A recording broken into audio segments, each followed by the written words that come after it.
और तालुके के कौड़गांव गांव में महापुरुषों की प्रतिमा की स्थापना को लेकर हुए विवादों को लेकर दलित संगठनों ने औराद से रैली निकालकर बीदर जिलाधिकारी कार्यालय पहुंचे। संपूर्ण रास्ते प्रदर्शन किया गया। उसके बाद जिलाधिकारी कार्यालय के सम्मुख भी प्रदर्शन कर नारेबाजी आदि जारी की गई।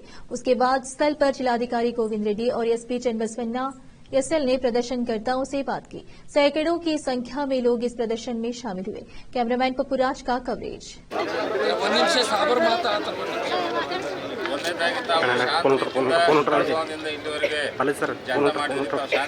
ಮಾಡಿದ್ದಕ್ಕೆ ಜಿಲ್ಲಾಡಳಿತದಿಂದ ತಮಗೆ ಧನ್ಯವಾದಗಳನ್ನು ಹೇಳಲಿಕ್ಕೆ ಇಷ್ಟಪಡ್ತೀನಿ. ಇನ್ನು ಎರಡನೇದಾಗಿ ನಮಗೆ ಇದನ್ನು ಮೊನ್ನೆ 2 days ಬ್ಯಾಕ್ ರಾಹುಲ್ ಅವರು ಮತ್ತು ಗೌತಮ್ ಅವರು ಮತ್ತು ಬಾಬು ಪಾಸ್ವಾನ್ ಅವರು, ಅನಿಲ್ ಬೆಳದಾಳೆ ಅವರು, ಗೌತಮ್ ಬುದ್ಧಿ ಅವ್ರನ್ನ ಇದ್ದರು ಇವರೆಲ್ಲರೂ ಬಂದು ಇದು ಮನವಿಯನ್ನು ನಮಗೆ ಕೊಟ್ಟರು. ಸೊ ಕೊಟ್ಟಾಗ ನಾವು ಈ ಬೇಡಿಕೆಗಳನ್ನು ನಾವು ಫಸ್ಟ್ ಟೈಮ್ ನಮ್ಗೆ ಅವತ್ತು ಗೊತ್ತಾಗಿದೆ ಈ ಬೇಡಿಕೆಗಳದಾವ ಅಂತೇಳಿ. ಸೊ ನಾವು ಬಂದಾಗ ಸ್ಟ್ಯಾಚ್ಯೂ ಸಂಬಂಧ ಬಂದಿರಬೇಕು ಅಂತೇಳಿ ನಾವು ತಿಳ್ಕೊಂಡಿದ್ದೀವಿ. ಸೊ ಈ ಬೇಡಿಕೆಗಳು ನಮ್ಗೆ ಪ್ರಥಮ ಬಾರಿಗೆ ಗೊತ್ತಾಯಿತು. ಸೊ ಈ ಬೇಡಿಕೆಗಳ ಏನದಾವ ನಿಮ್ಮ ಹಕ್ಕೊತ್ತಾಯಗಳನ್ನು ನಾವು ಎಸ್ ಪಿ ಸಾಹೇಬ್ರನ್ನ ಅವತ್ತೇ ಡಿಸ್ಕಷನ್ ಮಾಡಿದ್ದೀವಿ. ಆಮೇಲೆ ಜಿಲ್ಲಾ ಉಸ್ತುವಾರಿ ಸಚಿವರಿಗೂ ಸಹ ನಾವು ಮಾತಾಡಿದ್ದೀವಿ. ಸೊ ಮಾನ್ಯ ಜಿಲ್ಲಾ ಉಸ್ತುವಾರಿ ಸಚಿವರು ಇವತ್ತು ಮುಂಜಾನೆ ಮೀಡಿಯಾ ಸ್ಟೇಟ್ಮೆಂಟ್ನು ಕೊಟ್ಟಿದ್ದಾರೆ, ಪತ್ರಿಕೆ ಹೇಳಿಕೆಯನ್ನು ಸಹ ಕೊಟ್ಟಿದ್ದಾರೆ.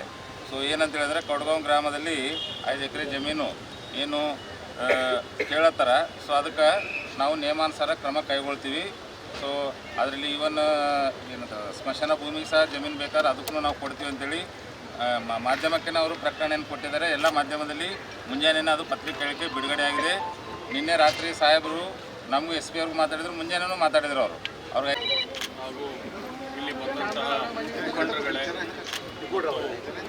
ಮಹಿಳೆಯರೇ, ತಾವು ಏನು ಈಗಾಗಲೇ ಈ ಒಂದು ಮನವಿ ಪತ್ರದಲ್ಲಿ ನೀಡಿರುವಂತಹ ಎಲ್ಲ ವಿಷಯಗಳನ್ನು ಮಾನ್ಯ ಜಿಲ್ಲಾಧಿಕಾರಿಗಳು, ಪ್ರಮುಖ ವಿಷಯ ಏನಿತ್ತು ಅದನ್ನು ಆಲ್ರೆಡಿ ಏನಂದರೆ ಮಾನ್ಯ ಜಿಲ್ಲಾಧಿಕಾರಿಗಳು ತಮ್ಮ ಗಮನಕ್ಕೆ ಏನಂದರೆ ಸರಿಯಾದ ರೀತಿಯಲ್ಲಿ ಅದನ್ನು ಮಾಹಿತಿಯನ್ನು ನೀಡಿರ್ತಾರೆ. ಇನ್ನು ಉಳಿದಂತೆ ಏನು ತಾವು 2 ವಿಷಯಗಳ ಬಗ್ಗೆ ತಾವು ಹೇಳಿದಿರಿ, ಇವೆರಡನ್ನೂ ಕೂಡ ಯಾಕೆ ಅಂದರೆ ಯಾರದೇ ಮೇಲೆ ನಾವು ನಮ್ಮ ಇಲಾಖೆಯಲ್ಲಿ ಶಿಸ್ತು ಕ್ರಮ ಜರುಗಿಸಬೇಕಾದ್ರೆ ಅದಕ್ಕೆ ಆದಂಥ ಒಂದು ಪ್ರೊಸೀಜರ್ ಇದೆ. ಹಿರಿಯ ಅಧಿಕಾರಿಗಳಿಂದ ಇದ್ರ ಬಗ್ಗೆ ನಾನು ಏನಂತಂದರೆ ನಿಷ್ಪಕ್ಷಪಾತವಾಗಿ ವಿಚಾರಣೆ ಕೈಗೊಳಿಸ್ತೀನಿ. ಅದರಲ್ಲಿ ಯಾರದೇ ತಪ್ಪಾಗಿದ್ದು ಕಂಡು ಬಂದರೆ ಅವ್ರ ಮೇಲೆ ಏನಂತಾರೆ ಶಿಸ್ತು ಕ್ರಮ ಜರುಗಿಸ್ತೀನಿ. ಇದ್ರ ಬಗ್ಗೆ ಏನಂದರೆ ತಾವು ಯಾವುದೂ ಸಂಶಯ ಪಡೋ ಅವಶ್ಯಕತೆ ಇಲ್ಲ. ಇಲ್ಲಿವರೆಗೆ ಜಿಲ್ಲೆಯಲ್ಲಿ ಈ ಥರ ಏನಂತಾರೆ ಯಾರದೇ ಪೊಲೀಸ್ ಅಧಿಕಾರಿಗಳ ಮೇಲೆ ಯಾವುದೇ ದೂರು ಬಂದಂಥ ಸಂದರ್ಭದಲ್ಲಿ ಪಾರದರ್ಶಕವಾಗಿ ವಿಚಾರಣೆ ಮಾಡಿ ನಾವು ಕ್ರಮ ಕೈಗೊಂಡಿದ್ದು ಇದೆ. ಇದರಲ್ಲೂ ಕೂಡ ಏನಂತಂದರೆ ನಾವು ಪಾರದರ್ಶಕವಾಗಿ ಕ್ರಮನ ಕೈಗೊಳ್ತೀವಿ.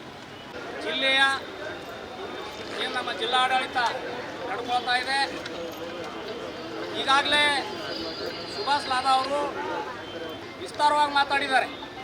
ಏನಪ್ಪ ಅಂದರೆ ಡಾಕ್ಟರ್ ಬಾಬಾ ಸಾಹೇಬ್ ಅಂಬೇಡ್ಕರ್ ಅವರ ಒಂದು ಸ್ಟ್ಯಾಚು ಏನು ರೋಡ್ ಅಗಲೀಕರಣದಲ್ಲಿ ಹೋದ ನಂತರ ಈಗೇನು ಗೊಂದಲನೇ ನಿರ್ಮಾಣ ಮಾಡಿದೆ ಜಿಲ್ಲಾಡಳಿತ. ಅಂದರೆ ಅದರಲ್ಲಿ ಸ್ಪೆಷಲಿವಾಗಿ ಪೊಲೀಸ್ ಇಲಾಖೆಗೆ ಸಂಪೂರ್ಣ ಮಾಹಿತಿ ಇದೆ ಏನೇನು ನಡೀತಾ ಇದೆ ಅಂತ ಹೇಳಿ. ಆದರೂ ಕೂಡ ಪೊಲೀಸ್ ಇಲಾಖೆಯವರು ಯಾರ ಮ್ಯಾಗ ಏನು ಕ್ರಮ ಕೈಗೊಳ್ಬೇಕು ಅದನ್ನು ಬಿಟ್ಟು ಅನ್ನೆಸೆಸರಿ ಗೊಂದಲ ಮಾಡಿ ಅಲ್ಲಿನ ಶಾಸಕ ಏನು ಅವರ ಕ್ಷೇತ್ರದ ಮತಕ್ಷೇತ್ರದ ಏನು ಶಾಸಕ ಇದ್ದಾರೆ, ಆ ಶಾಸಕನ ಬೆಂಬಲ ಜೊತೆ ಏನು ನಮ್ಮ ಜಿಲ್ಲಾ ಇನ್ಚಾರ್ಜ್ ಮಂತ್ರಿ ಅವರು ಇದ್ದಾರೆ, ಏನು ಇನ್ಚಾರ್ಜ್ ಮಂತ್ರಿ ಅವರು ಶಾಸಕರು ಈ ಕೇಂದ್ರ ಸಚಿವರು ಕೆಲಸ ಏನಪ್ಪ ಅಂತ ಹೇಳಿದ್ರೆ ಈ ಗೊಂದಲ ಎಲ್ಲುವರೆಗೆ ನ್ಯಾಯ ಸಿಗಲ್ಲ. ದಯವಿಟ್ಟು ಜಿಲ್ಲಾಧಿಕಾರಿಗೆ ನೀವು ಗಮನ ಕೊಡ್ಬೇಕು. ಇಂಟೆಲಿಜೆನ್ಸಿದವರು ನಾವು ಮೆಮೊರಂಡಮ್ ಕೊಡ್ಲಕ್ಕೆ ಬಂದಿಲ್ಲ, ನಮಗೆ ರಿಸಲ್ಟ್ ಬೇಕಾಗ್ಯದ. ನೋಡ್ರಿ, 22 ಕಿಲೋಮೀಟರ್ ನಡೆದ್ರು ನಮ್ಮ ಹೆಣ್ಮಕ್ಕಳು. ಈ ಹೋರಾಟದ ಕೇಂದ್ರ ಬಿಂದುವಾಗಿ ಈ ಹೋರಾಟವನ್ನು ಅರ್ಥಸ್ ಮಾಡಿಕೊಂಡು ತುಳಜಾಪುರ ಅಂತ ಅವರು ಡಿಲೀಟ್ ಮಾಡಿದ್ದಾರೆ. ಈಗ ಹೋರಾಟ ನಾವು ನಮ್ಮ ಅಧಿಕಾರ ಪಡ್ಕೋಬೇಕಂತಂದ್ರ ಈ ದೊಡ್ಡ ತುಳಜಾಪುರ ಬಾಬಾ ಸಾಹೇಬ್ ಕಾನ್ಸ್ಟಿಟ್ಯೂಷನ್ ನಾವು ಎಲ್ಲುವರೆಗೆ ಭಾರತದ ಸಂವಿಧಾನ, ನಮ್ಮ ಅಧಿಕಾರ, ಜನಪ್ರತಿನಿಧಿಗಳು ಅವರ ಅಧಿಕಾರ ಏನವ ಎಲ್ಲವರೆಗೆ ನಮಗೆ ಗೊತ್ತಾಗಲ್ಲ, ಅಲ್ಲಿವರೆಗೆ ನಾವು ಅನ್ಎಂಪ್ಲಾಯ್ಡ್